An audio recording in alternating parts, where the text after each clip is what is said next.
Hello and welcome to this exploring session. Today we are looking at the interlude of the virtuous and godly Queen Hester.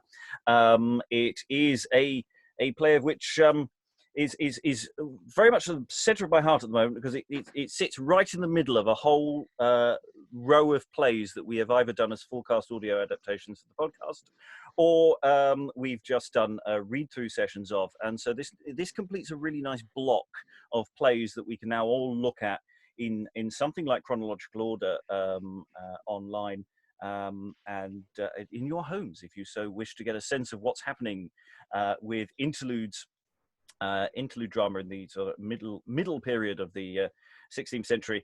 Then this is one of the pieces that we're slotting into place. And so for me, this is one of those super exciting ones where I start filling in gaps and start putting together a much better composite idea of what's going on with plays of this period. To help guide us through this play for this first read through, this first exploration, is this team of fabulous readers who assembled for this evening.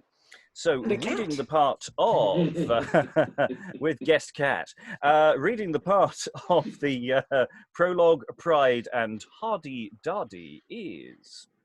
Hi, I'm Steve Longstaffe. I'm a scholar of early modern drama based in Lancaster in the UK.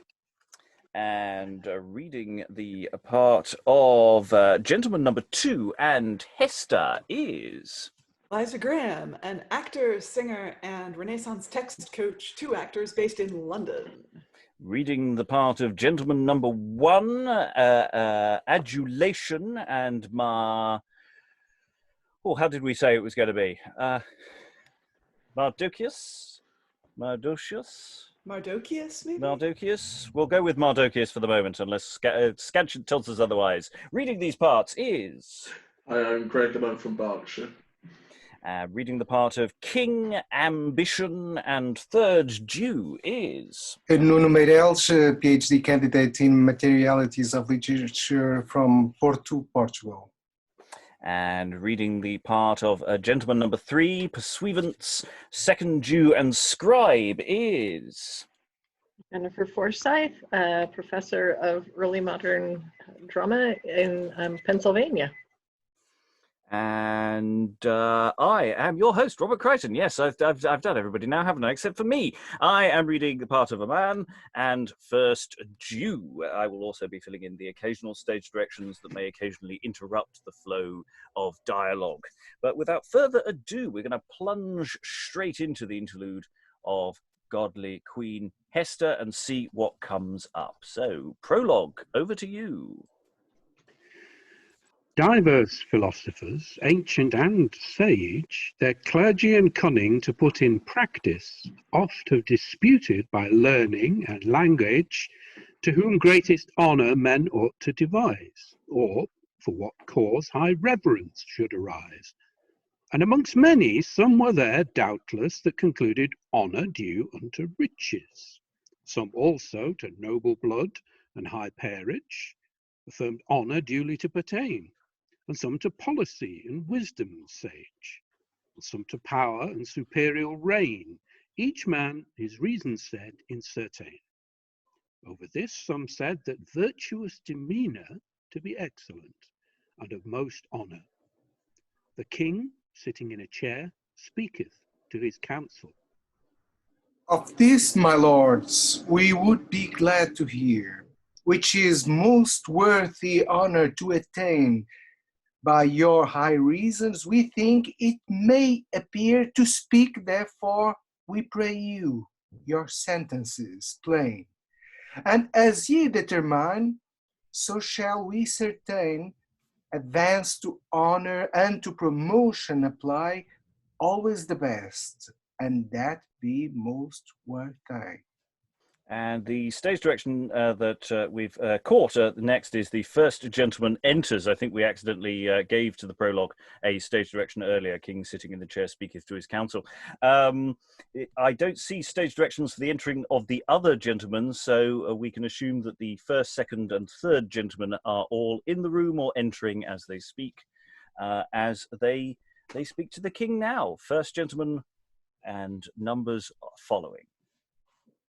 Most dread sovereign, King Asurus to your doughty, weighty, and short, of riches, power, wisdom, virtue, or noble blood, which is most sovereign and of highest honour. Meseems as virtue none can be so good, nor not riches, nor power, wisdom, nor gentle blood, but where virtue faileth, the other be not sure, but full unstable and long cannot endure. Whoso will labour stories to peruse, and then with diligence often will read, may see and perceive how vice did confuse many noble princes, which were indeed of such magnificence that we not need to doubt of their riches, power, and wisdom, and yet for lack of virtue vice them overcame. Nebuchadnezzar, Sennacherib, and Salmanazar, Nero, Diocletian, Maxentius also, all these princes of high honor were, of riches, power, and wisdom, also of noble blood. Yet these and many mo, for lack of virtue, to vice did fall, to their own destruction and their subjects all. But then, as meseemeth, it were expedient, among all virtues appertaining to a prince, the same to know by some reason urgent, which is so necessary to the province, that without it in no wise he can convince neither sin nor sinners that unjustly deal, nor in good order keep his commonweal. In mine opinion, that is justice of virtue as excellent as may be. For all things it ordereth in such wise, that where it is, peace and tranquillity, good order, high honour, wealth, and plenty. And where it faileth in the prince or king, the commonweal decayeth without tarrying. Beside justice there must be diligence, in his own person that same to put in your, or else sometimes such coloured sentence under cloak of justice, ye may be sure, craftily shall proceed from them that have the cure, which in process may bring to downfall the king, his realm, and his subjects all. The judgment of Solomon in his own person between two women living unchaste, so feared Israel, that utterly none durst once rebel, but they thought it waste in any wise to attempt either first or last anything of displeasure to his majesty royal, fearing his wisdom and justice so equal. If by his lieutenant had been done the same, his honour should never have sprung so far, nor so much renowned by noble fame as it is now, and that both here and there, nor yet his subjects to such awe and fear he could have driven by no means at all, as he did by his justice personal. And over this many a noble man, at the prince's will and commandment to employ justice, did the best they can. And yet the commons underneath could be content, and why? For in their mind they think vehement that either for riches and honour justice will do, and he only for the zeal that to justice he hath too. Wherefore, noble prince, if in your own person will ye employ justice, the more your honour shall be. My lords, we thank you for your counsel. As ye have said, so think we, verily, that justice maintaineth the commonweal, and namely the prince must needs himself apply unto the same, or else utterly shall follow decay by war, or else death. Quoque si princeps malus populus corruet. And over this, if that his lieutenant shall happen to square from truth and justice, albeit his fair words and good semblant, the prince must needs be circumspect and wise, that no ambition nor covetise, through great wealth and riches, inordinate, do erect his courage for to play checkmate. For though it be as well as it may need, it shall be thought nay. I assure you indeed. Sir, what is your name and progeny? We have a stage direction here, which I find slightly bamboozling. One of the gentlemen must answer which you will. I don't know if anyone has any thoughts on that. Because the dialogue seems to immediately follow on from the king, clearly enough, with Haman, or Liza has a thought on pronunciation there. I've just seen in the chat. I've often heard it said as Haman, but Haman works too, maybe. Haman. Yeah. I am Haman, son of Amadathi, of the stock of Agag, born lineally. Your learning and reason pleased us well, and ye seem to be of discretion. We bear ye, therefore, our favour and zeal, so that without means of intercession, we make you our chancellor. Take heed to this lesson. See ye do justice and truth ever approve, or to your destruction we shall you soon remove. My duty is more now than ever it was, truly to serve your most noble grace, both night and day, here and in every place. And I exit.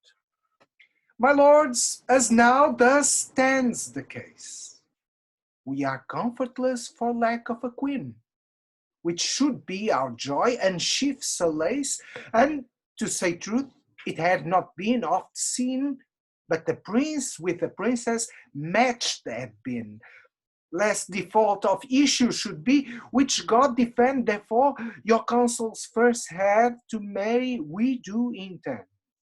Then let your officers peruse this realm, and of fair maidens that be virgins pure, of most goodly personages that may be seen, gather a great number, that we may make report unto your grace.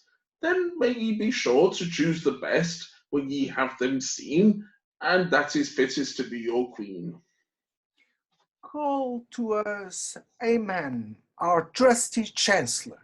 And here I come back on again, with many men awaiting on me. If it please your grace, I am here. Amen. This is the counsel of my lords all, that our officers in haste we should send to peruse this region universal from the beginning unto the end, to seek fair maidens, where so they may be camped, and of most goodly personage that may be seen, to the intent among them we may choose a queen. This is our mind, more to speak it shall not need. In all that ye may see it be done, indeed. Here the king entereth the traverse, and Aman goeth out. Here entereth Mardocheus, and a maiden with him. I am Mardocheus, born in Jerusalem, the son of Yer and of the stock of Benjamin, by Nebuchadnezzar brought into this realm when he did subdue our king Jechoni, and translated the Jews by conquest and victory. Both I and other, in number many one, were brought in captivity into the realm of Babylon. I have here a maiden of the same nation, my brother's daughter named Edissa, but Hester is her common denomination, and by that well-known Nam Adeomissa, God grant her peace, that persevere she may in wisdom and womanhood faithful to be, but espoused to love in perfect amity. So is it now our king Assuerus divers pursuivants in great haste have sent over all his realm in these parties near us, to seek fair maidens is his intent. Choose among them one is convenient to be his queen and lady sovereign, in love and honour with him for her to reign. For him for to reign. And forasmuch daughter Hester, that you among other are appointed for one, I think it according, therefore now, to give you mine advice and instruction. Attend ye, therefore, without interruption, and by faithful mind and steadfast memory, that I shall say, learn it diligently. Noble Mardocheus, my father most kind, to that ye say, I will apply my mind. Then if the king choose you to his queen, it is of his goodness, bounty, and grace, and for none your merits the truth to be seen. Therefore to him repay must you needs obedience, true love and kindness above persons all, not forged nor feigned, but with affection cordial. Break not the cause that queens have had, in this noble region most part of all. They have I been good, and none of them bad. To their prince ever sure, just and substantial. And good to the commons when they did call by meekness for mercy to temper the fire of rigorous justice in fume or in ire. This counsel is perfect and also so pure. I grant it therefore, and promise you sure it is my whole mind and hearty desire the same to fulfill as reason shall require. Here entereth the Pursuivant with many maidens. I have here of maidens a fair company, of comely stature and goodly visage, which to the king I think by and by for to present, and to his council sage for their promotion, wealth, and marriage. Save before with Mardocheus the Jew, I must speak for Hester that is so fair of hue. She is here ready, and doth attend the king's commandment to fulfill. And at your pleasure forth shall she wend, without resistance, and by her good will. Then shall I bring her the king until. Come on, Lady Hester, and follow me. To the king shall you go with your company. And here Aman meeteth them in the place. Sir Pursuivant, have you these maidens brought for the king, like as ye had in commandment? Yea, sir, and for them far have I sought, both in village, town, and tenement. I trust I have done true service and diligent. So are ye bound, by very duty of your allegiance and fidelity, see that ye follow us with your whole company. As ye have said, so shall it be. Please it your grace, according your mind, we have made search all your region for goodly maidens of nature fine and kind, and of them have found, in my opinion, a number right fair, and of complexion so pure and of so fair visage, that they surmount all other in personage. Then there is a stage direction. They go to the king. I suggest. Are they also of such competent age, of such demeanor and gravity that they be fit for our marriage? Oh, upon a proof, your grace shall hear and see as well their wisdom as their beauty. Certes, they be fair and goodly each one, and as it may seem by their first countenance, both by look and gesture, nature and complexion, in them should be kindness, mirth, and dalliance, wisdom, sadness, and in love, perseverance, constancy knit with comeliness, joy to increase, virtue with good demeanor, pleasure to put in press.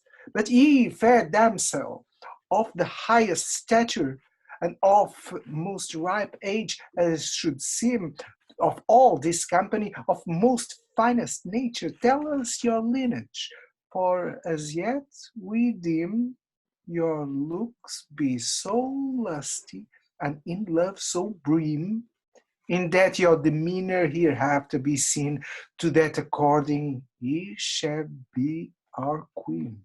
Most noble prince, as for my lineage, nor yet my country, certes I cannot say. My parents deceased in my nonage, so that I never heard yet unto this day what coast or country, what land or lay I was bred in, brought forth or born. It is to me unknown, as I have been before. Notwithstanding, I have had food and fostering of Mardocheus all my life days, whom I called father in my young age, and so intend to do eftsoons and always, whom for his friendship I have good cause to praise, beseeching your grace, and that most meekly, to my said foster father good lord for to be. Call in Mardocheus, and we may see his face. I am here to attend upon your grace. Mardocheus, what call you your daughter? If it please your grace, her name is Hester, assuring you she is a virgin pure, a pearl undented and of conscience clear, sober, sad, gentle, meek, and demure, in learning and literature profoundly seen, in wisdom eke semblant to Saba the Queen, fit for any prince to have in marriage, if his pleasure agree to her personage. Ye say right well, then we think it expedient somewhat to prove by communication her learning and her language eloquence, and by some problem of high dubitation to know her answer and consultation. How say you, Hester, have you aught read or seen of virtues that be best and fittest for a queen? To speak before a king, it is no child's play. Therefore, I ask pardon of that I shall say. We pardon you whatsoever ye say. Then to be bold, right well I may. No queen there is but by marriage of a prince, and under covert according to the law, so that the jurisdiction of the whole province to the king pertaineth. This is the true saw. Albeit sometime more for love than for awe, the king is content to be counselled by the queen, in many sundry cases as oft hath been seen, which sentence is sure and grounded with reason. But yet, notwithstanding, this is not all. But eftsoons it may chance, at sundry season, the king with his counsel most part of all from the realm to be absent, when war doth call. Then the queen's wisdom sadly must deal, by her great virtue, to rule the commonweal. Wherefore, as many virtues be there must, even in the queen as in the prince, for fear lest in war some treason unjust the realm should subdue and falsely convince, the queen must safeguard all the whole province. And so, as much goodness I must be seen as in the king to be in the queen. And how many virtues long to a king, like unto your grace, I cannot make reckoning. Then I doubt not but the wisdom of us two, knit both together in perfect chanty, all things in this realm shall compass so by truth and justice, law and equity, that we shall quench all vice and deformity. Then, at my beginning, I beseech your grace that I may show my mind, while I have time and space. Speak at your liberty, I will hear it gladly. Then I will be plain, for verity, and for a principle of this my tale hath no peer. And eke his subjects both great and small in honor and wealth, yea, all the province, so rich and so strong that they may convince all their enemies wheresoever they dwell that would invade, resist, or rebel. And where God's service and hospitality doth decay, and alms to the poor isle, there may be wealth in places 2 or 3, but I assure you, the most part in general neither have need nor money, nor strength substantial fit to do you service when ye have need, which is no good order, methinks, in very deed. Let God alway therefore have his part, and the poor fed by hospitality, each man his measure, be it pint or quart, and no man too much, for that is great jeopardy. A mean to lose all, as I do fear me, for when all is gathered together on a heap, it may soon be conveyed. Carriage is good cheap.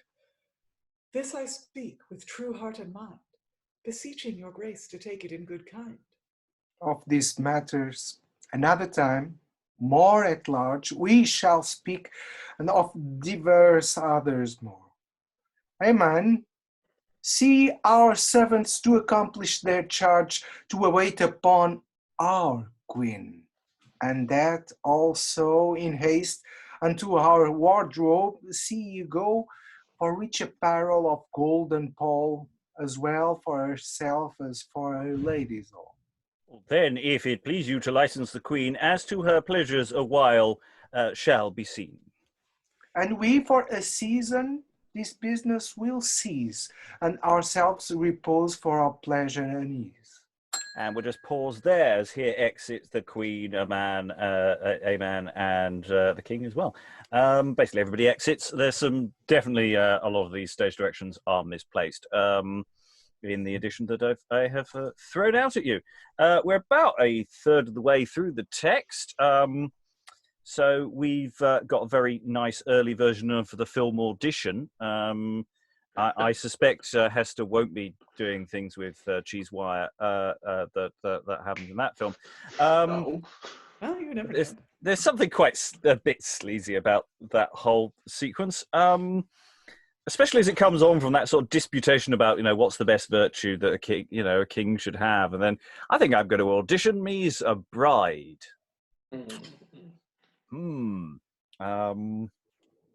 So yeah, there's a lot of it. It took a while for me to sort of click into that. I mean, once we get into sort of the more plot bit, but I'm as counsellor nipping in and out of this. I've clearly got a lot of work on. I'm in and out all over the shop. Thoughts from the room at this third of the way through? That first section with the gentleman, I cannot remember which one it is. Somebody of much better knowledge will remind me. Reminded me a bit of one of the Chaucer tales, where they keep bringing up these people that are wonderful and or not so wonderful, and I cannot think which one it was. But I don't know why that just. But yeah, it was interesting once it got going. Yes, second gentleman got the list of unpronounceable names. Well done on that one. Yes, I wondered if that was why you gave it to me. I love this stuff. Utter random chance.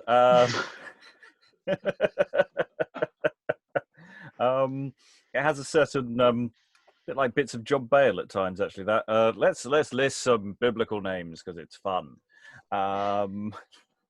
It's kind of medieval name dropping. Yeah. Hey, you know this one and this one and this one and this one.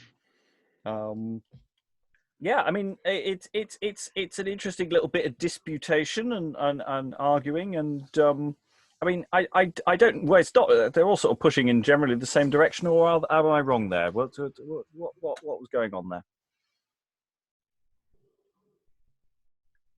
The gentleman, you mean?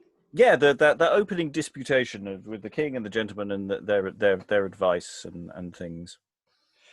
Well, we've seen debates like this before in other plays, right? We've seen people who seem to be debating against each other, but really I think it's a chance for the playwright to air out their philosophy and their rhetoric, and in this one, everyone's polite and everyone follows on from each other rather than combating with each other. Yes, it's not like there's opposing viewpoints here. It's just more they're passing the baton on, aren't they? It seems like a building up to the Esther demonstrative, almost a monologue. In fact, for the audience, how should a queen behave? These are the values we defend, or the playwright, or that should be stressed. It seems like that. It seems very demonstrative. Yes, because Hester does sort of pick up on the threads of that later on, and with her very assured disputation, which there is a little bit of context I might throw in later about what Hester is saying in that opening gambit. Other thoughts from the room?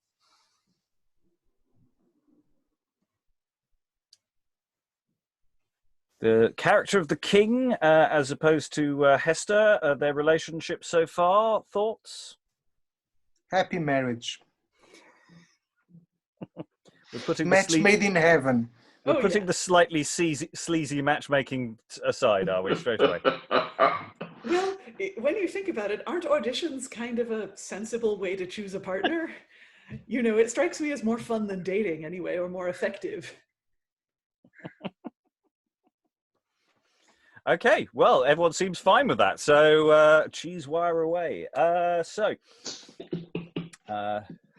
if you've not seen Audition, trust me, you don't want to. I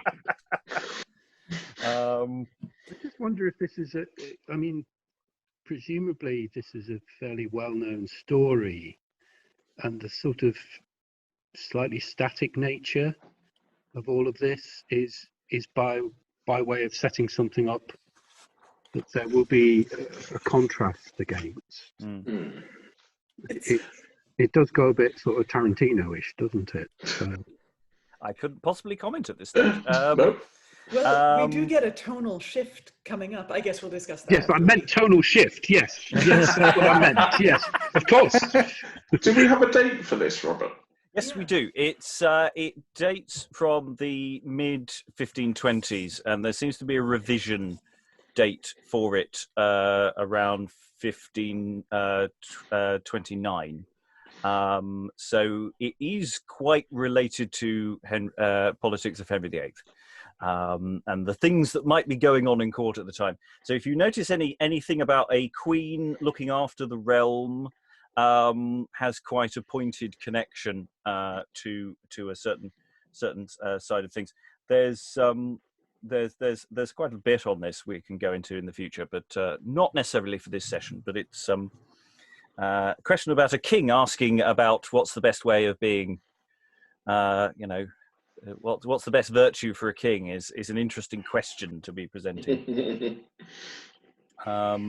I'm interested in some of the stage directions, which are a bit they're frequently misplaced in the version I've given you, and I apologise for that.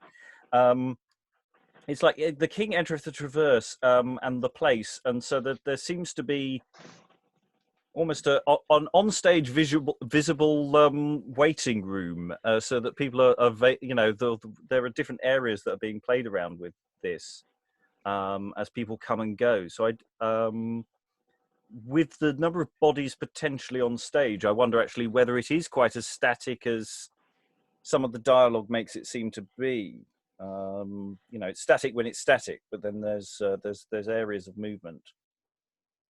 In breaking up the gentleman's speech between 2 or 3 characters rather than assigning it as one long speech, the writer has already shown, I think, a sense of stage dynamism and of they've made it that bit more interesting.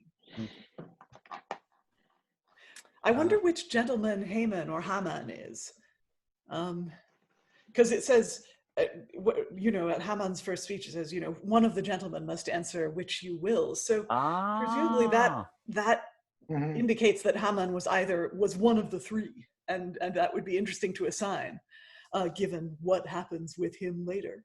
Well, that helps with the doubling. It's I the love one that. capable of saying those biblical names, of course. Yeah. I'm going to go with one of the gentlemen. That works for me. I like that. Okay. We do need to crack on with the next thirdette, approximately. So we're going into quite a different. Everybody's exited, and we're getting a whole bunch of different characters in a slightly different mode. Because here entereth Pride, singing poorly arrayed. You don't To need to men sing. that be heavy and would fain be merry, though they feel smart, of chance such reckoning that with their mouth they sing, though they weep in their heart. Sometimes they dance with merry countenance, when they had leave asleep. Eke they laugh and grin, why be of this son, I ween, in the heart they weep. Whoso will accord with this double world must use such arts. Outwardly kind, in his heart a fiend, a knave of 2 parts. Outward honesty, inward infidelity, both rides on a mule. In peace he is bold, but in war he is cold, that soonest will recoil. Many be that proffers, but few that offers devoutly in their heart. They say they can do all, but when need doth befall, they begin to start. He that is double loves always trouble, and at no time will cease. And yet he will not fight by day, nor yet by night, in war nor in peace. But such men by battle may get corn and cattle, bullion and plate, and if they once get it, let us no more crave it. By God, we come too late. Either to beg or borrow, accept shame or sorrow, displeasure and hate. Sirs, my name is Pride, but I have laid aside all my goodly array. Ye ween I lie, there is a cause why that I go not gay.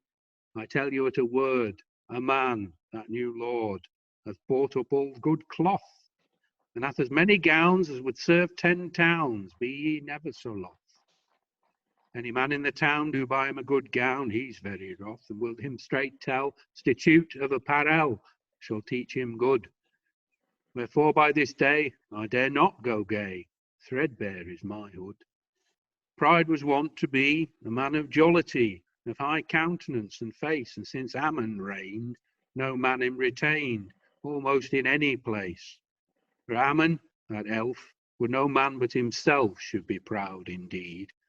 For as men say, all pride he taketh away, well, God send him good speed. And as for adulation must change his occupation, it is not worth appease. Why so? For my lord Aman doeth all that he can, I assure you without doubt, to take up all flatterers and all crafty clatterers that dwell 40 mile about. Yea, but that your law shall, by order substantial, punish all those. Yea, I will tell you one thing, law now and flattering eye together goes. Why so? Full all law, east and western, adulation in his chest a man hath locked fast, and by his crafty pattering have turned law into flattery, so that first and last the client must pay, or the lawyer assay the law for to clatter. And when ye ween he said right, I assure you by this light, he doth not else but flatter. Why so? For if Aman winks, the lawyer shrinks, and must not and dare not say yea nor nay. And if he speaks the law, the other calls him door, no more than dare say no more than dare he say.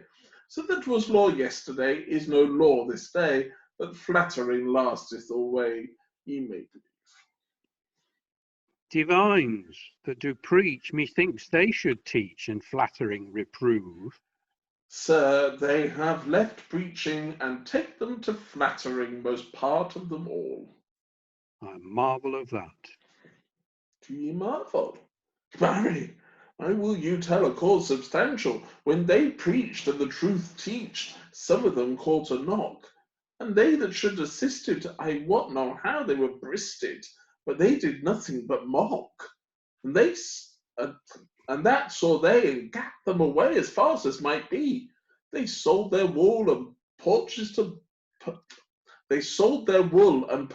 bull with a plurality, and left predication and took adulation. And what by mendation and dispensation they gat the nomination of every good benefice. So better by flattering than by preaching to wealth they did arise, but ye must beware. Whereof? They do not square far beyond the mark. For if it be a good fee, a man saith that longeth to me, be it benefice or park. If he aspire to that promotion, he will straight give him a portion, a lap of 1,000 marks. He shall be purged clean. He shall sing neither treble nor mean, nor yet speak one word. Is he well seen in adulation? He is warden of the occupation without all jesting board, and no man so hardy but by his authority the same to use. And so joining adulation and pride, here entereth ambition. No, for if he do, we were better know. His brains he will confuse. Why, who art thou? He that can tell how a man used to work. Is not ambition thy name? Yes, for God the same. I was wont to be a great clerk, but seeing a man bear rule neither horse nor mule, but is as wise as I. How so? For all rules and laws were made by fools, I read Dawes. He said, verily, ordinances and foundation without consideration, he said, were devised. Therefore his imagination brings all out of fashion, and so all is disguised. Sometime was plenty, and now the barns be empty, and many men lacks bread. And where sometime was meat, there now is gone to get. but all be gone and dead.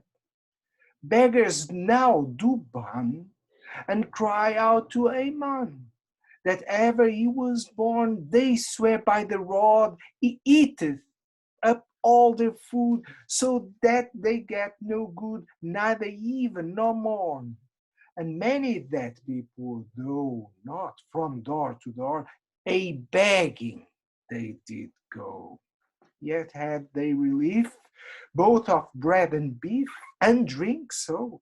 And now the door stands shut, and no man can we get to work, neither to fight.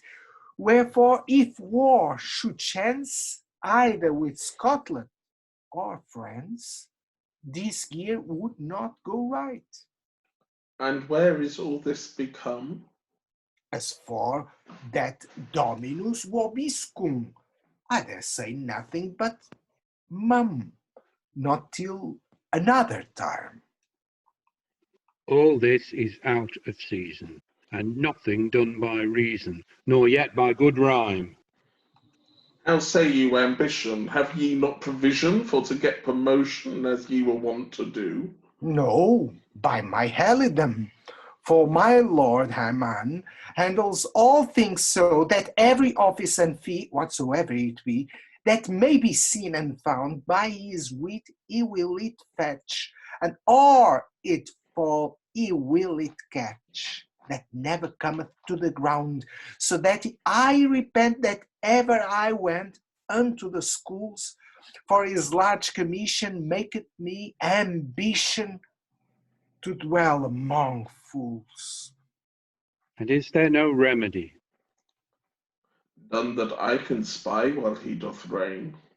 Then let us make merry, even till we die, and drive away pain.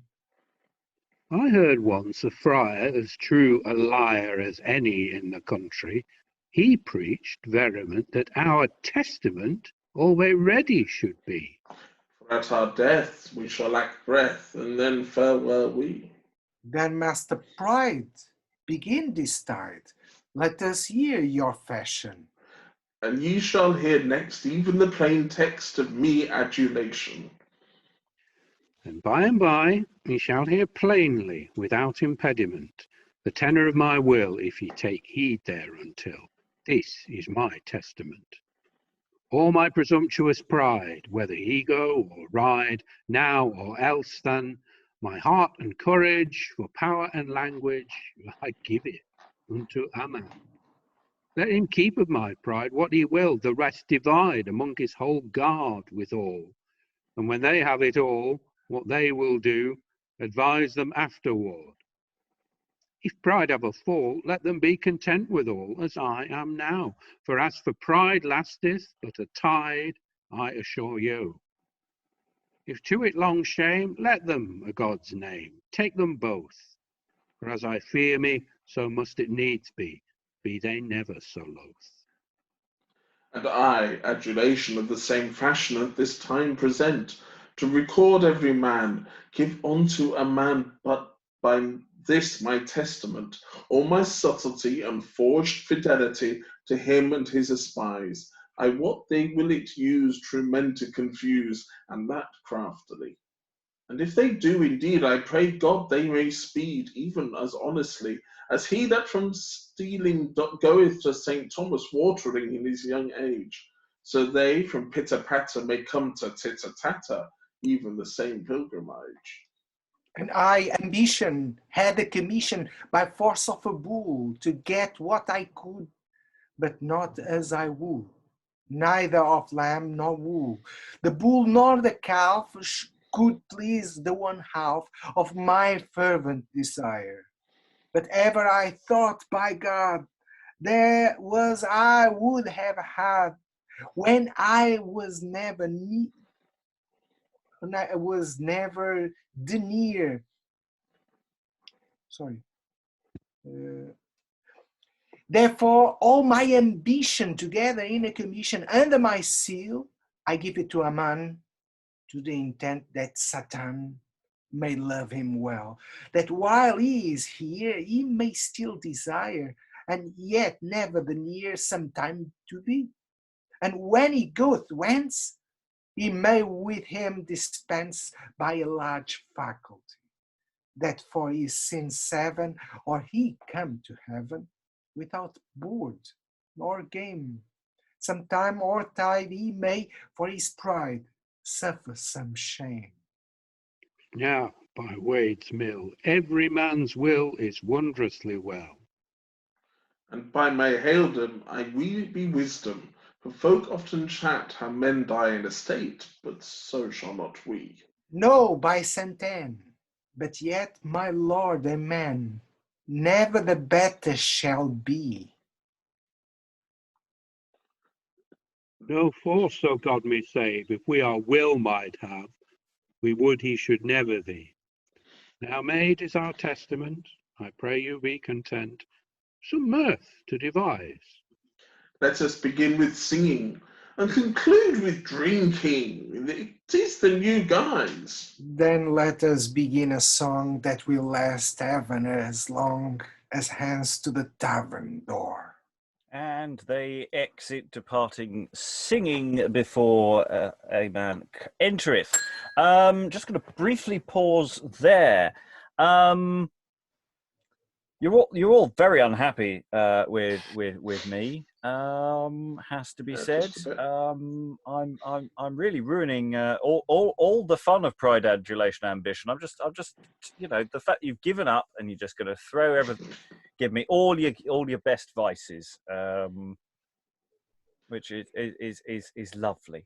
I fully expected the usual sort of comedy. I mean, I was looking forward to Stephen's Pride, based on prior experience. But yes, it came. I've just looked up, interestingly, with the Chaucer that I mentioned earlier. Apparently, St. Thomas Watering was a place, and the pilgrims put stops there. So it was just an interesting moment as we went past. Yes. Other thoughts in the room about this particular little exchange? Well, it's interesting. It's a bit of character. It's sort of character development for Haman when he's off stage. So, as far as we know, when we saw you earlier on, you didn't do anything overtly evil yet.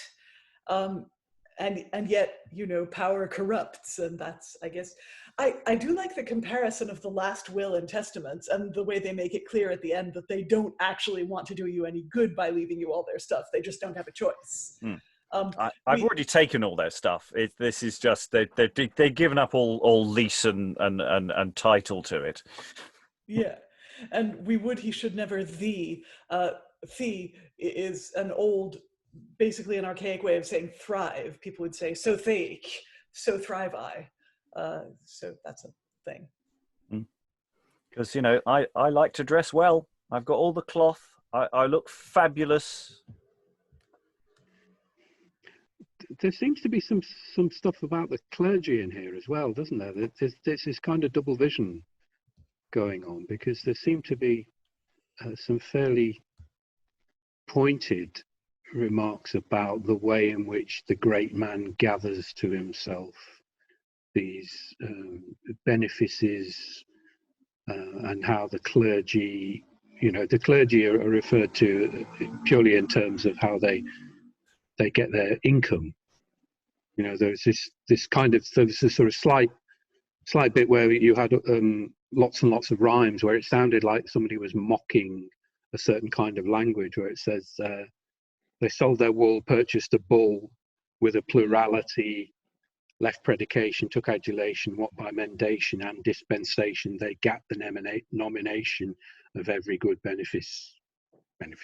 Plurality is multiple office, isn't it? So there's this kind of strange layer there, and the reference to Scotland and France as well, which is a sort of sense of, I can't remember if this is 1520s. When was the last time Scotland and France were joined up? Is it the previous decade? Something I wouldn't be. Yeah, that would make sense. I mean, for all of this, it seems to seems to be there is a bit of local satire going on here, and which we'll talk about in a little bit, I think, before I say more. Any additional thoughts about just how it's coming across as a random modern audience or modern readers? It is a bit impenetrable, I think, out of context. I don't know. I mean, I'm only a bit Jewish, but Jewish people really know this play. They know this story. It's a fave. This is the Purim play. I'm not sure how well it would have been known among Tudor Christian folk, but. Well, I'm not talking about this specific this particular sequence. It isn't really reacting fully to the plot as is about to happen. I think is fair to say. I think the rest of the context, once we get to it, should be fine. Once we hit the plot again. It seems like an interlude for this interlude. It really is that modal change you talked about. It's kind of a commentary. The figures are and then as we find in the rest of the play. Yes, we're about to sort of more interact with the primary plot and story. So let us read on and see where it goes, because it's me, unfortunately. Aman and the king in a moment will be coming in, and then we're going to have Hardydardy as well entering as well, and that's where hopefully the comic business will slot into place. Most noble prince, and of highest wisdom, I do not doubt of your consideration, but that you know what I have been, eke what I am, both in will and words and occupation, of assured thought, without adulation, and as glad to do service unto your grace as ever I was to live any time or space. And for the same great malice I do sustain both of your princes and commonalty to my great grievance and marvellous pain. And eke further, I fear the jeopardy of my life, goodness, credence, and honesty.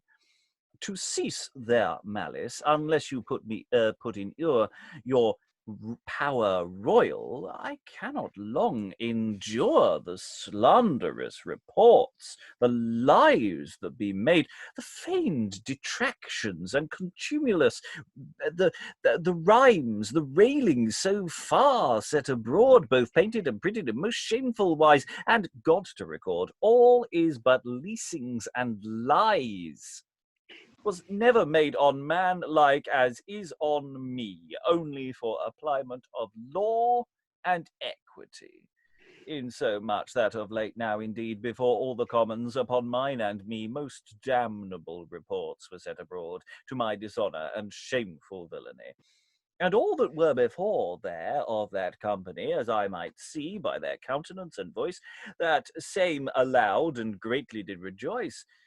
Wherefore, noble prince, I beseech your grace, let me be removed, another to have my place.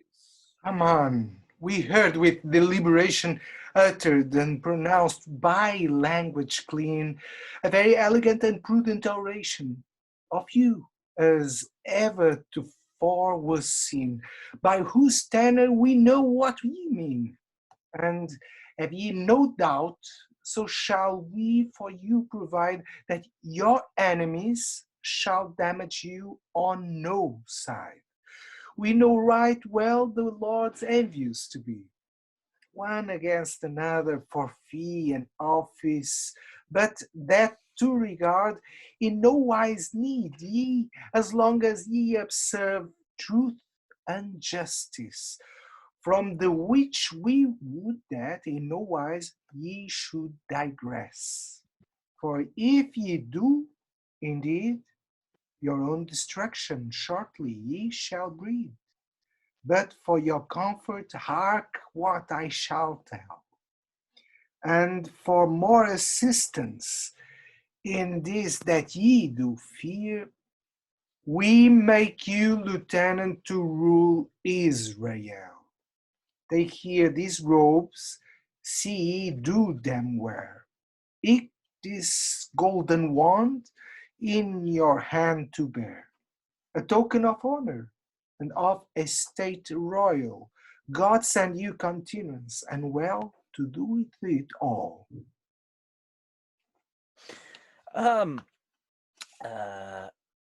Yes, noble prince, according as I am bound, I will do you service till death me confound.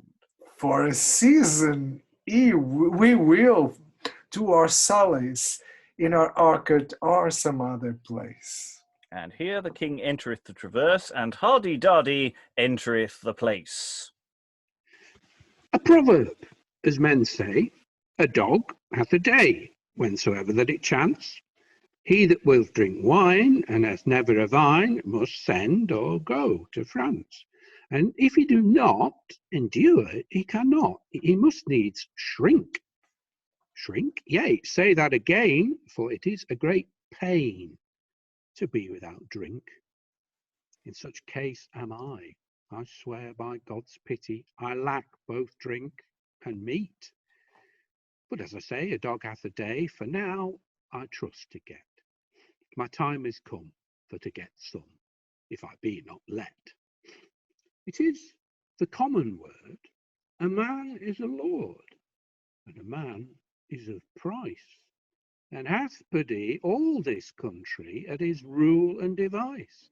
And I trust to be one of his yeomanry, to wear his badge and mark, an office I would bear, and it naught elsewhere, but the keeper of his park. Meseems ye are not fit. You mean I lack wit? It may be so well, yet a fool, when it doth hap, may sometime chance to stop a gap, when wise men will not mell. Fools largely will board and tell all their thought. And wise men will not speak one word till all become to naught. Fools will tell all, and that troubleth sore.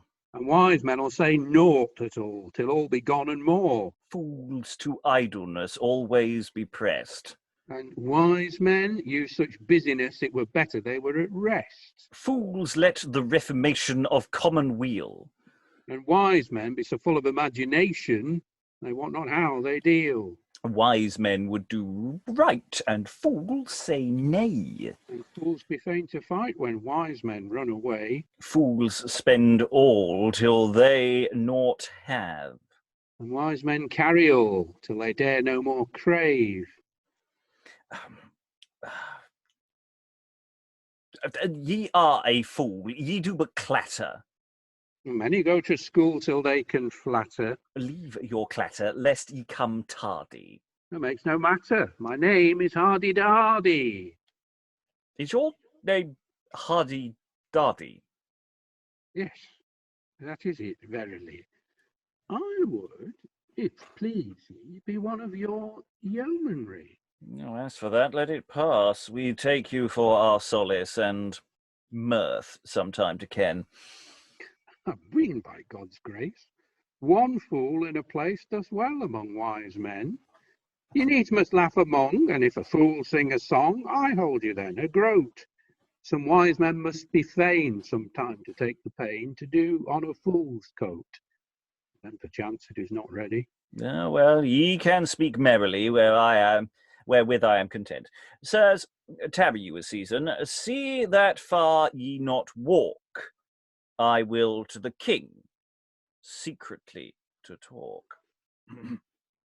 Most victorious prince, and of highest honour, primate of the world, and president chief, by whose wisdom and politic demeanour all the world at this day takes relief, both king, page, and lord, yea, in sentence brief, no realm nor region able where to stand, unless your counsel with them be at hand, who compelleth lords to maintain their nobility, who learneth knights their feats martial, or who religion subdueth to humility, who have crafts and labourers the world over all, in civil day or village royal, compelleth each man to his order and place, but only the wisdom and policy of your grace.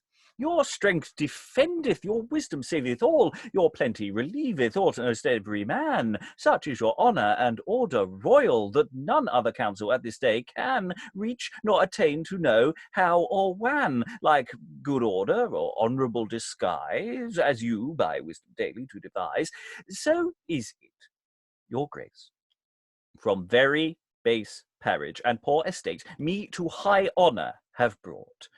For none my virtues nor wisdom sage, but only your goodness have made me of naught. God is my judge, it is therefore my thought and daily study above all worldly treasure, that thing to do that is your wealth and pleasure.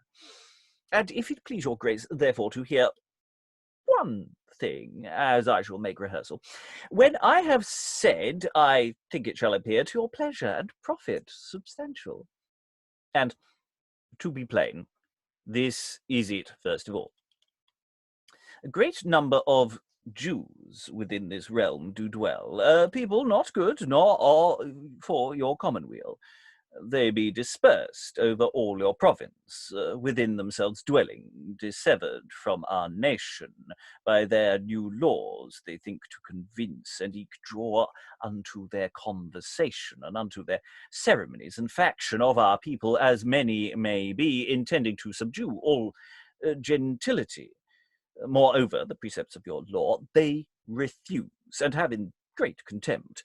They will in no wise live under awe of any prince, they will be exempt, whereby good order may soon be interrupt. And occasion is, as I do fear me, your subjects to rebel in hope of like liberty, and your grace knoweth it is expedient their malice to increase thus by sufferance. For by that may chance great inconvenience, and to all your realm importune perturbance for their possessions be of substance so great and so large, that I fear at the length they will attempt to subdue you by strength. My counsel, therefore, to avoid jeopardy, is that your grace, by your power royal, shall give sentence and plainly decree to sleeve these Jews in your realm over all, none to escape. Let your sentence be general. Ye shall by that win, to say I dare be bold, to your treasure £10,000 of gold.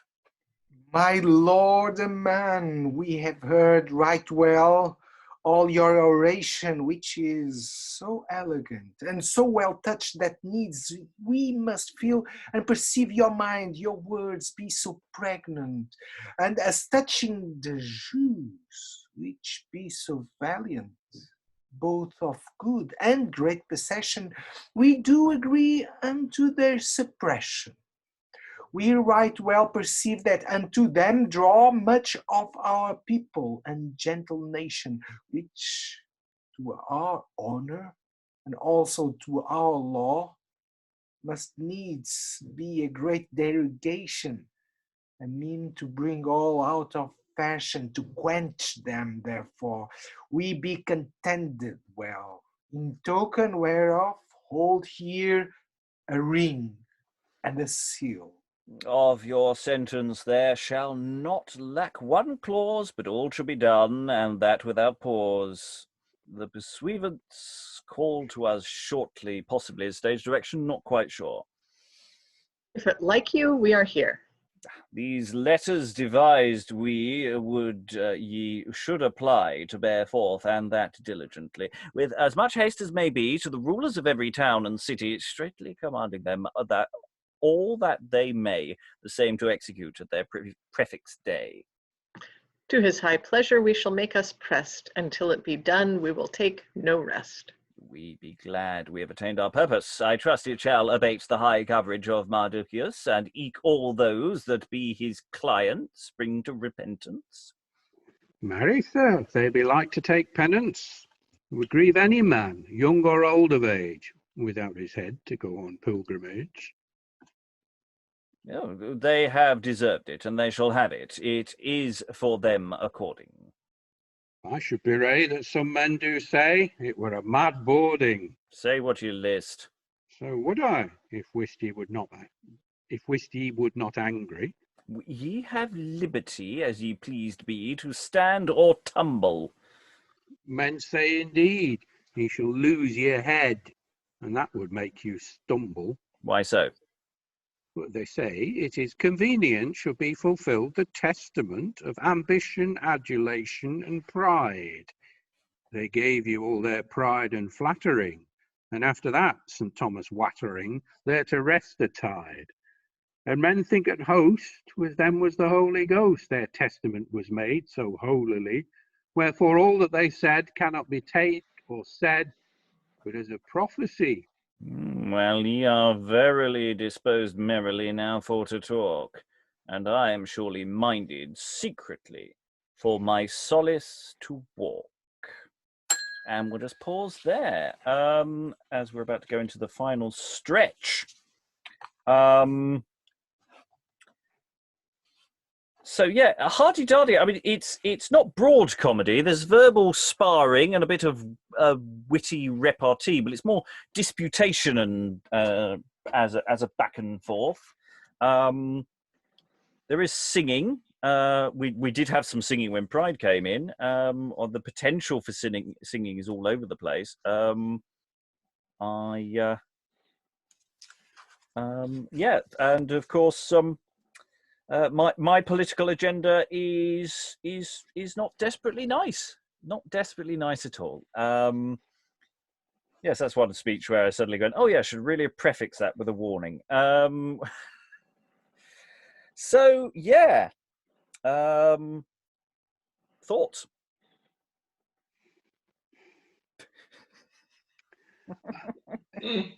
It really puts you in a time and place, I feel. It's sort of Wolsey era, Henry VIII's court, isn't it? He's a bureaucrat, and like Wolsey, like Cromwell later, he's of low parentage. There's tons and tons of details there, and the Hardydardy kind of back and forth that you've referred to. The context of it is at the end of all of that, it doesn't actually matter because he says, actually, I want one of these positions that's going. I want to be your man. So there's this kind of strange politics going on here, which there's this sort of figure you don't expect to be a placeman. You don't expect them to be seeking a kind of sinecure. And the whole thing seems to me to be imbued with a particular kind of, it gives you a particular kind of context, I think. If you know anything about what Wolsey and Cromwell did, the stuff about people putting rhymes up, what the common people are saying, that's kind of classic paranoid Tudor bureaucrat stuff. And the emphasis on Aman or Aman's base, that he was base of birth until the king elevated him. That's very much Wolsey and Cromwell, isn't it? Yeah. Yes, I think now that somebody else has spoken their names, yes, that does seem to be the general consensus, is that certainly for revision around 1529, when Wolsey is falling from a great height, that some of these sections are very, very pointedly anti-Wolsey. All the stuff about wearing fine clothes, because he was very extravagant in his dress, and this relationship with status, all of these things. I mean, it's not necessarily a perfect, absolute parody, but it's clearly feeding into that context of the time and of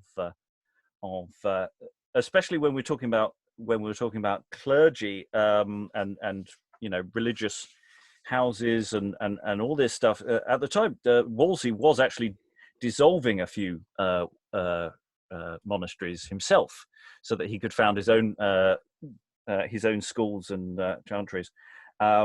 So even though we're pre, the Reformation proper later on, any suggestion that you're going around and doing that kind of activity is a very, very Wolsey thing. There is more perhaps on this later. And it's about a pogrom as well, isn't it? It's it's strikingly modern. This is the banality, to coin a phrase of the evil. That this is an administrator who's trying to set all of this up. It's not some kind of medieval, a child's been found on the dung heap and the Jews did it. This is absolutely top-down logistical sort of exercise. It's he's a man with a plan, which is sort of it's so striking, really, for the 20th century, as well as giving you an idea of how people saw biblical history. Well, what would it be like? Well, he would behave the way, how would Wolsey do it? This is how Wolsey would do it. That's our take on him. Yeah, I mean, there is this emphasis on, their goods and possessions. It's a money-making scheme. With echoes back to, Edward and his basic policy. So, I mean, the thing that got me about doing that speech was just actually how well constructed it was, and therefore how dangerous that speech actually is. And that really came across. I mean, a lot of the disputation speeches are quite well put together. Hester's earlier really spoke, but here to actually make him put forward what seems on the surface level a very, very well reasoned and a reasonable argument for something quite so horrible is really striking. And was quite disturbing to be sort of caught in the middle of this flow of rhetoric.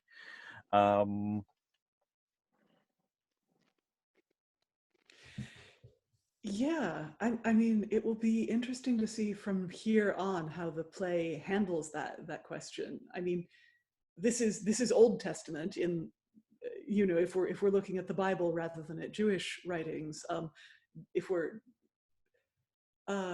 Was it Edward the Third who expelled the Jews from England, or was it Edward the First? First.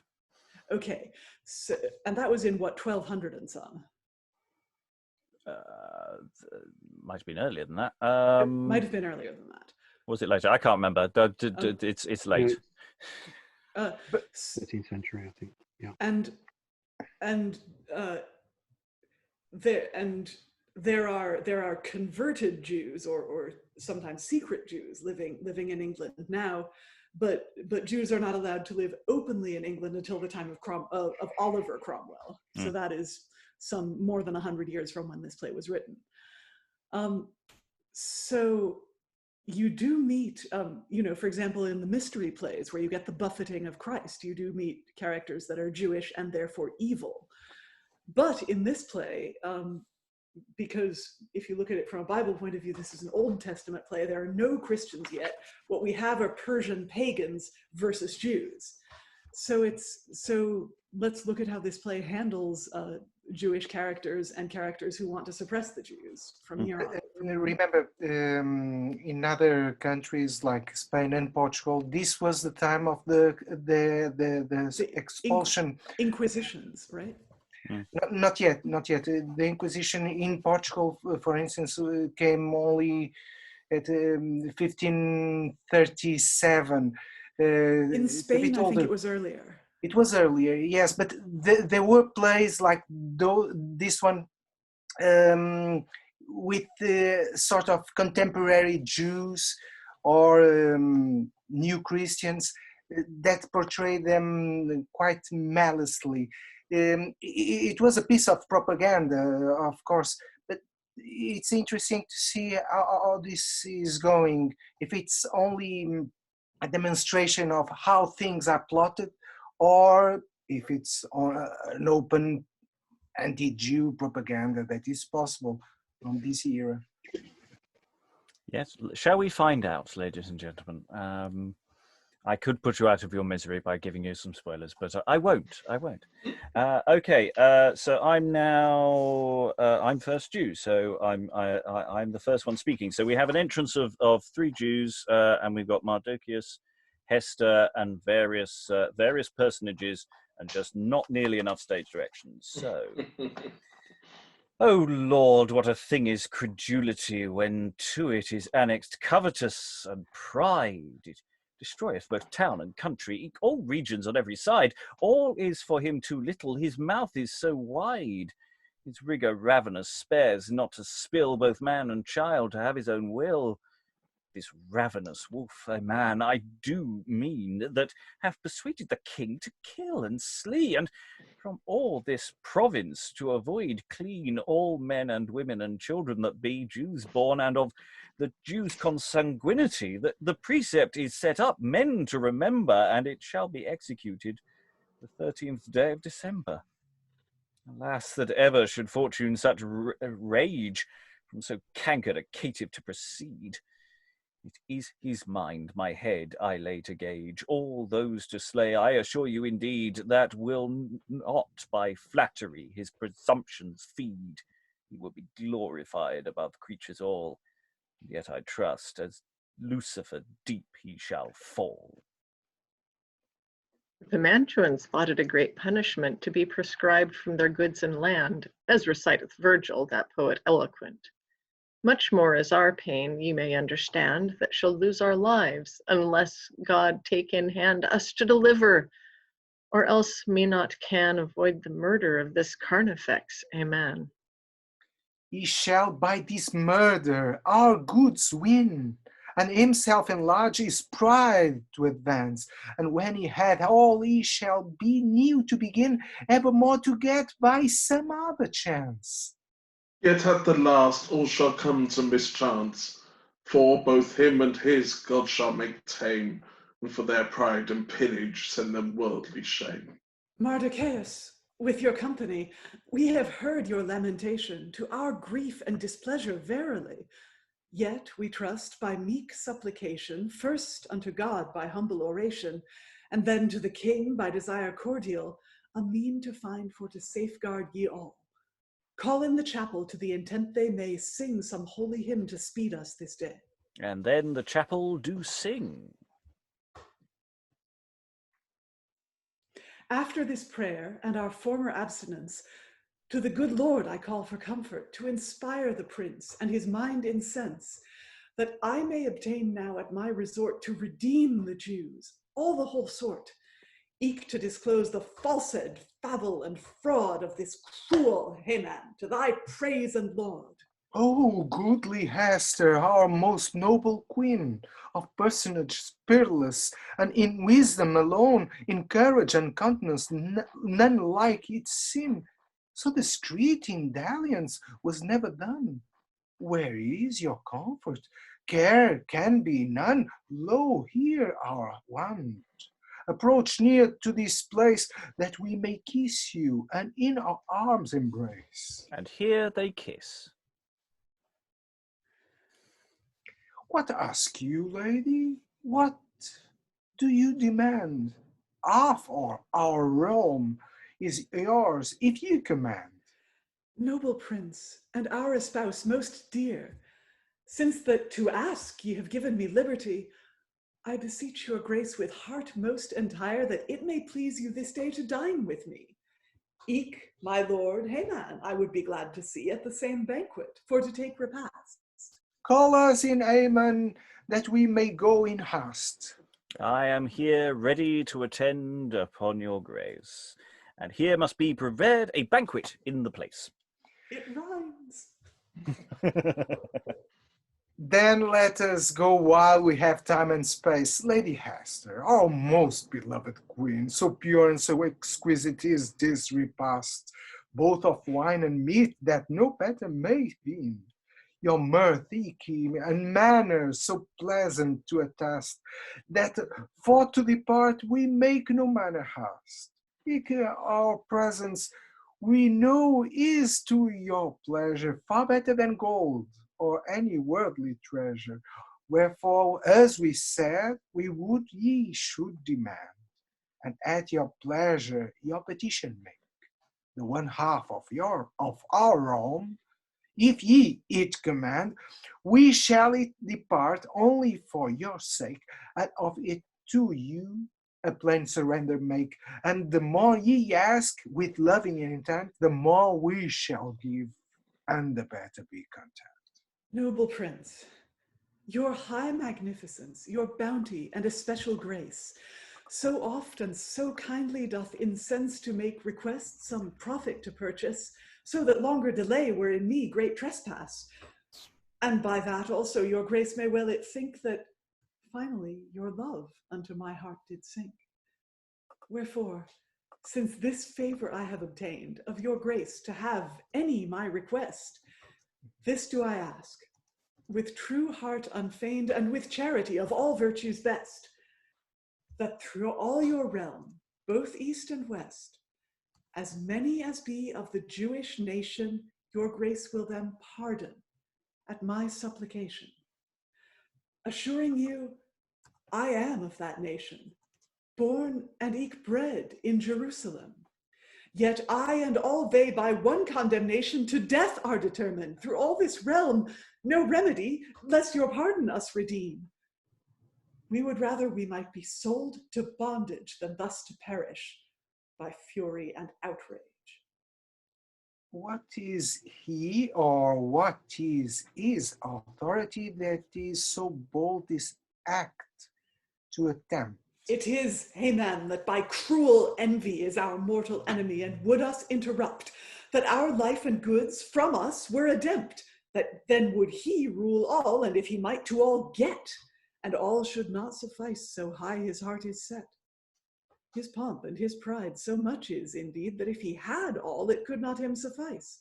At this time his treasure yours doth exceed, and yet content is he in no wise, but to get more daily he doth devise. The commons he extorteth till they be lame, he takes the profit, and ye bear the name. But better it were that he should suffer pain, than thus by craft your honor to disdain. For by his false leasings he putteth other in blame, deluding your grace when he list to feign.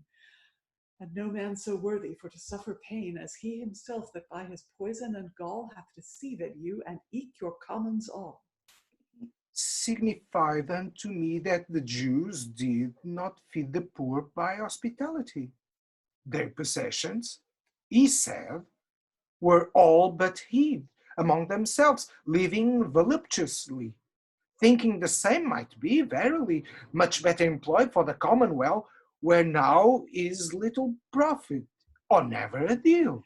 Noble prince, as for hospitality of the Jews dwelling in your region, it is with them as it always hath been since the beginning of their possession, which God to them gave of his mere motion, eke great knowledge both of cattle and grain, that none to them like household could maintain. Is not of Abraham the hospitality in scripture noted, and of noble fame, but one honoring when he receiveth three, the Trinity, figured in the same. Both Isaac and Jacob had a like name, of whom the 12 tribes descended be, whichever did maintain hospitality. Since God therefore hath begun their household, and I have preserved their hospitality, I advise no man to be so bold the same to dissolve, whatsoever he be. Let God alone, for he shall orderly a fine ad finem, both here and there, omnia disponere suaviter. O caitiff, most crafty, O false dissembler, with thy flattering tongue thou hast deceived me. All noble princes by me may beware whom they shall trust and put in authority, whom they shall promote to riches and dignity. But we shall teach thee good for thine ingratitude, and by thee all other their prince to delude. O Lady Hester, most noble princess, of thine honour and goodness sovereign, extend to me that pity, or else doubtless to death I am dressed in mortal pain. What I have deserved it for certain, and against thee my offence is great. Wherefore, and if I dare thy goodness entreat. But truth is, the merit of this is better, and God it more accepteth 1,000-fold against whom the offence is greater, and of them that of injury could not tell me.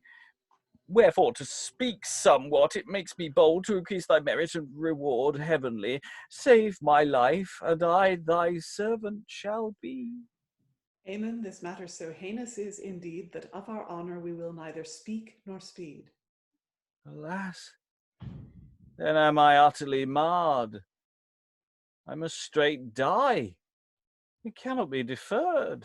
Oh, thou caitiff, canst thou not be content with the mischief by thee done before?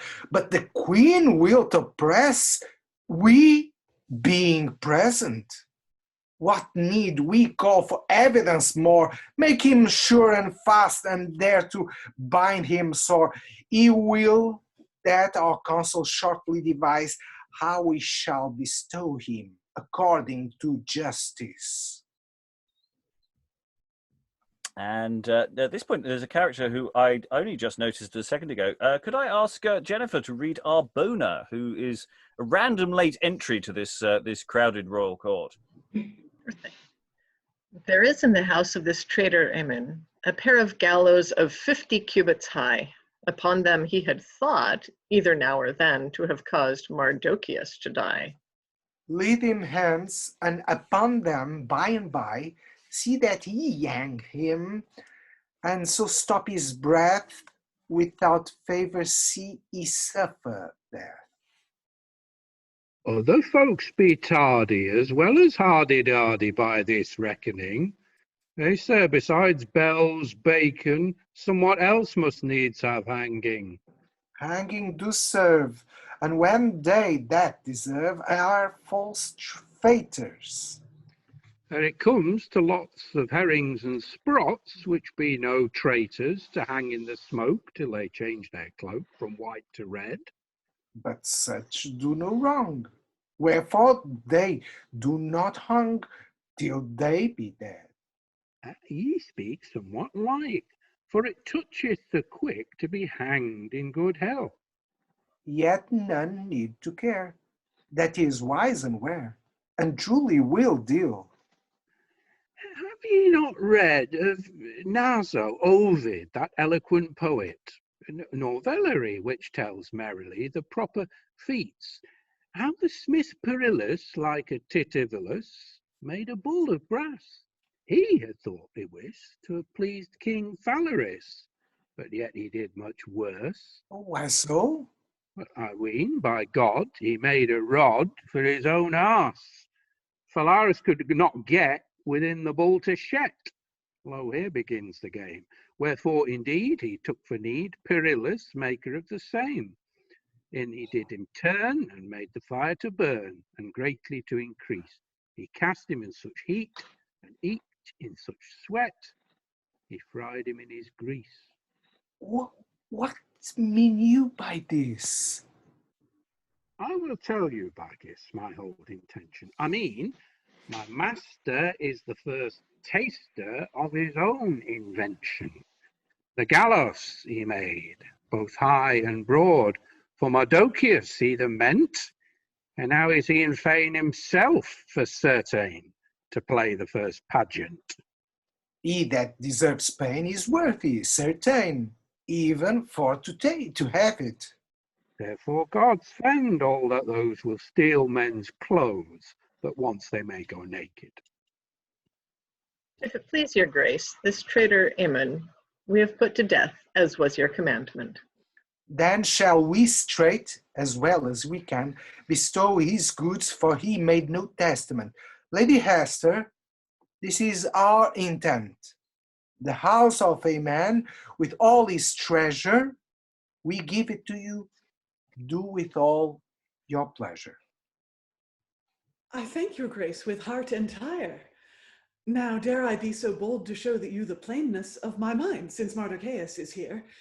If it please your grace, The truth is, doubtless, albeit or now I did it not confess, this Mardocheus is for certain my father's brother. No longer I will it lame. A gentleman he is, for lineally he is born of the stock of Benjamini. We be right glad we know his lineage. His truth to us before was known well. We will him advance according his parage. Hold, Mardocheus, here is our ring and seal. It is our trust ye will with justice deal. We commit, therefore, unto your wise discretion of all this province, judgment and correction. I thank your grace, trusting ye shall not hear in all things but as justice doth require. Noble prince and our espouse most dear, I beseech your grace, at my supplication, the precept your grace sent at Aman's desire against me and all the Jewish nation may be revoked, and upon convocation anew devised by them that can do best, and that sent forth to set the Jews at rest. Moreover, let the realm be perused by them that be of your high council, and if any have the law abused of all the Jews within your commonweal, let them not spare correction to deal, and straitly constrain themselves to address, to observe that law God give them by Moses. The Jews be the people of God elected, and wear his badge of circumcision. The daily prayer of that whole sect as the Psalms of David by ghostly inspiration. Eke holy ceremonies of God's provision to God is valuable, that nothing greater, and all the whole realm for them fares the better. Stand ye here, lady, and approach ye near. Your petition we granted gladly. Then, if it please your grace to hear, the epistle is made to the sealing ready. Let it be read that it may by and by be sealed and consigned and so forth sent, and then I trust ye shall be content. And here the scribe doth read the king's letter. We, Ahasuerus, king and high regent from India to Ethiopia plain, send greeting, and straight commandment to all the heads and rulers certain, willing they should, upon a great pain, in 100 provinces and 27, all men compel to this our decree. Although it be so, our precepts that be sent of diverse nature and plain repugnant, when ye know our mind, ye shall be content to think it no lightness, nor wit inconstant, but the necessity of times variant, and as cause requireth for the utility of our whole realm heeds and commonalty. And to the intent ye may know our plain mind, the son of Amidathi, called Aman, a Macedon born, and like to their own kind, not of our nation, as all men tell can, which by his subtlety both now and then our gentleness so infecteth for certain, that near we were like all Jews to have slain. We favored him that he was called our father, and all men did to him honor. But his heart with pride so strongly was walled, that by his slight and crafty demeanor, had we not espied his settled behavior, he would have destroyed Queen Hester our wife, and from us at the length have taken our life. But as for the Jews, we found them innocent and without all blame, though to death they were dieth. Wherefore Aman, we thought it convenient to hang him till the death, according to right, within Susis, our noble city of might. Not only our deed, nor yet their chance nor fate, but God's own justice, whatsoever they prate. This our precept and high commandment, we would to all cities ye should declare. This is our purpose and very intent. The Jews to their laws themselves should prepare, duly to keep them, and not from them square, and no man to hurt them. See, remember, as it was meant, the 13th day of December, dated at Susis, this is certain, the 4th day of December, the 3rd year of our reign. This is well. See it be sealed anon, and that every city of them may have one. Now, madam, I trust ye be content. Yea, and that verament. May it now please you yourself to repose. Very well. Say first we will disclose part of our mind which we think necessary. If it be well heard, we trust it shall edify. My lords, by this figure ye may well see the multitude hurt by the head's negligence. If to his pleasure so given is he, that he will no pain take nor diligence, who cared not for his cure oft loseth credence.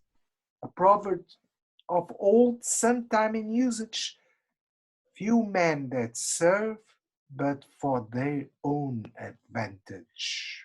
And yet, the servants that be untrue, a while in their world, their life they may lead. Yea, their wealth and worship daily renew. But at the length, I assure you indeed, their favil and falsehood will come a breed, which shall be to them more bitter than gall. The higher they climb, the deeper they fall. Let us seize this convocation, and this time dissolve this congregation. That like as here they have lived devoutly, so God grant them in heaven to live eternally. To the which we commit all this company. And the play ends, and everyone lives happily ever after, except me, because I got my head chopped off. You got hanged. I got hanged. Sorry, yeah, that was earlier. Sorry, that was this afternoon. Well, you did build a giant gallows and have it in your house. Yes. And it's like we had this callback. I'd totally forgotten the whole who Mardocheus and Hester, the pretending, and their relationship was sort of was all spelled out at the beginning of the play. I'd totally forgotten that. So when it was going and since Mardocheus is here, I love that as a line. It's like as he's in the room, I'll just explain. This is. He's fallen asleep almost. He's a gentleman, really. He's not just hanging around the court, and he's. And also, at the beginning, Hester said she didn't know who her parents were. So I thought initially that maybe that was a dramatic device to make her not really Jewish, and therefore, it was okay for her to be queen. But no, she very, very, she is Jewish, and she was just concealing her origins in order to pass under the radar at the bridal auditions. Yes, which it's also interesting when we get to talking about when you're talking about God at one point, the Trinity figuring in the same. I was that sort of leapt out at me as part of your disputation. There's a lot of there's a lot of calls forward, again, because we're in the Old Testament here. There's a lot of calls forward to Christianity, which these characters, of course, would not have known about, but neither would they have known about Scotland or France. So, as you do. Well, they might have known about Scotland and France. You never know. You never know. They wouldn't have caught. Bible might take place in Scotland. Yeah. So yeah, it's interesting. We have that weird death interlude with Hardydardy and the King. It's like and it's the same sort of word games and stuff. And it is sort of vamping, isn't it, for a reasonable amount of time before the hanging to occur. Because it takes it take a couple of minutes. It's the chapel singing as well, the sort of musical cues and. The absence of many stage directions. We've got some stage directions. They kiss. I don't know if that's original or not. I assume it's original because of the randomness of the stage directions. So yeah, thoughts about this overall as the shape of it all. Now that we're into extra time, we're very much into the final thought stage of things. Good propaganda. Do not kill them, let them live. Yeah. And queens help make right. And there's that whole thing where the king was like, well, I thought the Jews were holding all the wealth for themselves and that it wasn't doing anyone any good. And Esther is like, no, that's just propaganda. Yeah. So it surprisingly challenges a lot of the tropes of Renaissance anti-Semitism, which I found pleasantly surprising, considering where this play could have gone. Well, yeah, I mean, the thing is, to some degree, that sort of anti-Semitic agenda, I'm not sure how powerfully pressing it is in England at this time, because it's not like there is a population to oppress, or at least an acknowledged population to oppress. So it's not like you need there is that. It's not like anyone feels that pressure to oppress effectively an absent minority. It's true, and the people who are, as Nuno rightly said, the people who are doing the visible oppression right now are our enemies, or England's enemies, you should say. Yeah. I was surprised by some of the omissions from the Old Testament tale, the threats to Hester, for instance. Like that sense that there would be, like unless the king allows her to speak, she'll be killed and things like that. That would have been very dramatic to include, but it's not there. It seems to be presenting everything with a sort of let's have a reasoned argument about things. Now here is our course of action. There isn't really a sense of anyone pressuring anyone into. I mean, we did Cambyses this afternoon. Trust me, this is a very different royal court. Nobody says anything to the king in Cambyses and lives. Whereas here, you can have a proper chat. Even Esther, like as a female character, she is as wise as they have said, right? But we may not have, we don't have the same kind of anti-Semitism. We also don't have the same kind of misogyny. In the sense that.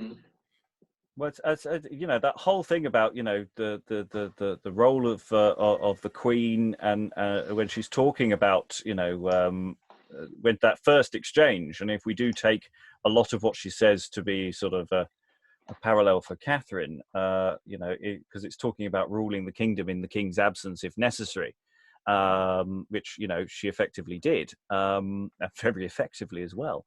So if that is a deliberate parallel, that there is an exemplar who might be being presented here, in connection with a real person.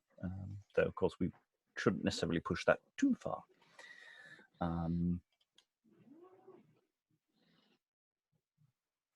It is one of the sort of the staples of the evil counselor idea, isn't it? That the royals are absolutely brilliant, and the only time anything bad ever happens is because somebody has kind of misled them.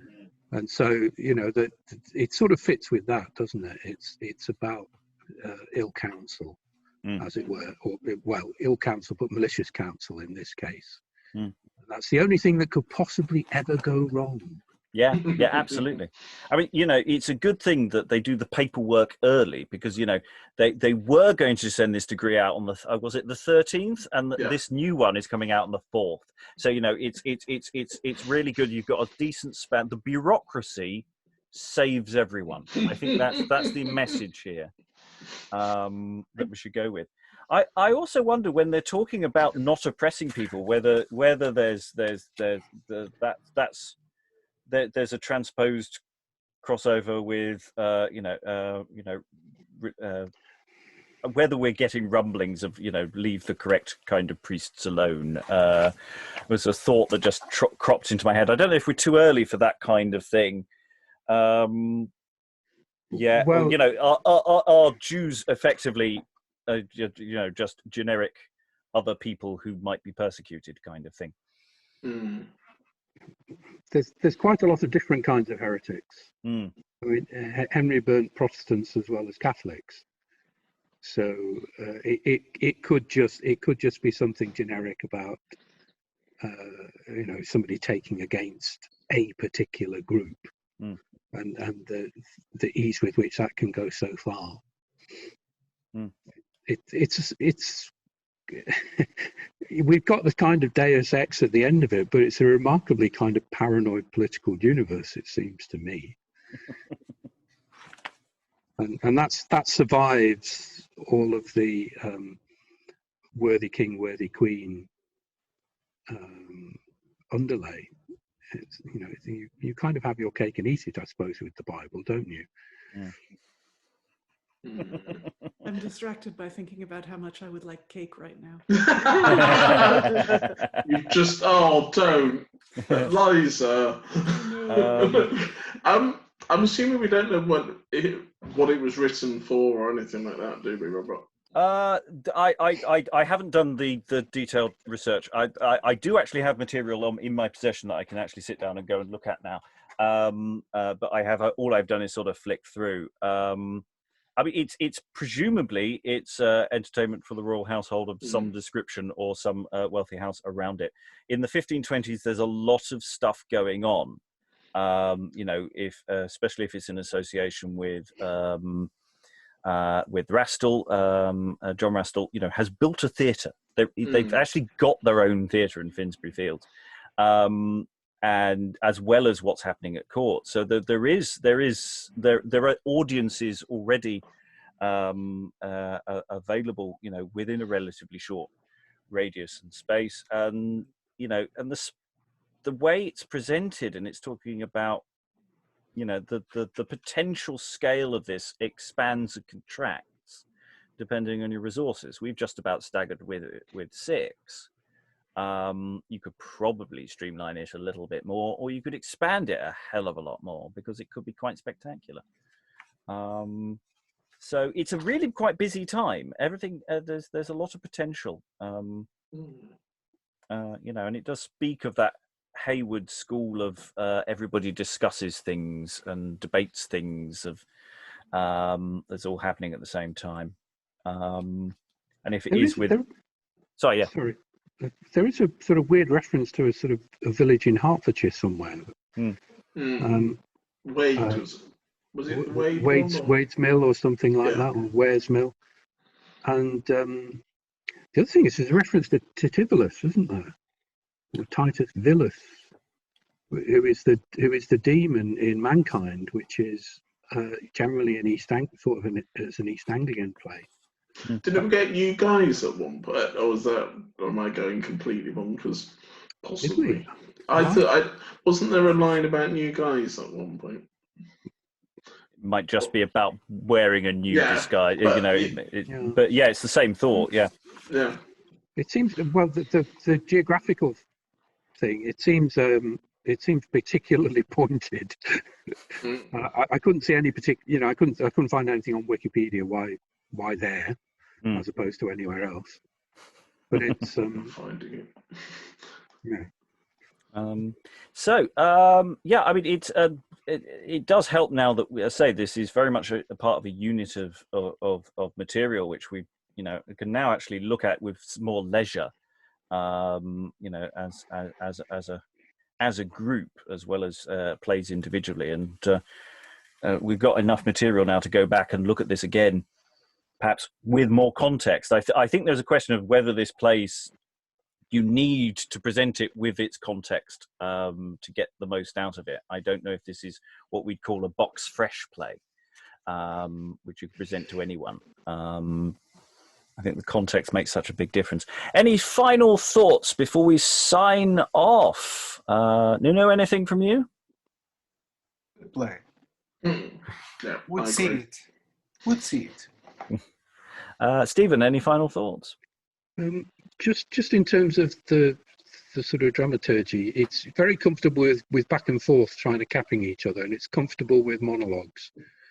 And it breaks some monologues. Early on, you get these, basically what are monologues broken up by somebody going, and so what? And then you get another sort of 20 lines or something.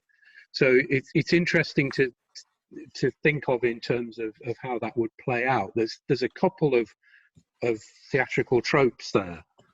And it's sort of reaching for some other stuff to glue it all together with. It doesn't quite get there, I don't think. So it's interesting from that point of view for me. Yeah, it's the fact that there isn't any real broad comedy in this. There's wit and there's back and forth, but we're not seeing the rough and tumble that we've seen in some other plays. Jennifer, any final thoughts? Not really. Excellent. Greg, anything from you? And Liza, any final thoughts? Just one, that at Haman's line about in the same scene where he calls for the annihilation of the Jewish people, he says he says, and God to record, all is but leasings and lies, was never made on man like as is on me. And God, I had a moment of silent screaming in American right there. We're currently ruled by Haman, basically. With any luck, he'll suffer the same fate. Ooh, controversial. Oh, the gallows needn't be literal. It can be metaphorical. It's fine. Hanging chads. The contents of this episode, the opinions of the people speaking are not necessarily represented by the company. No.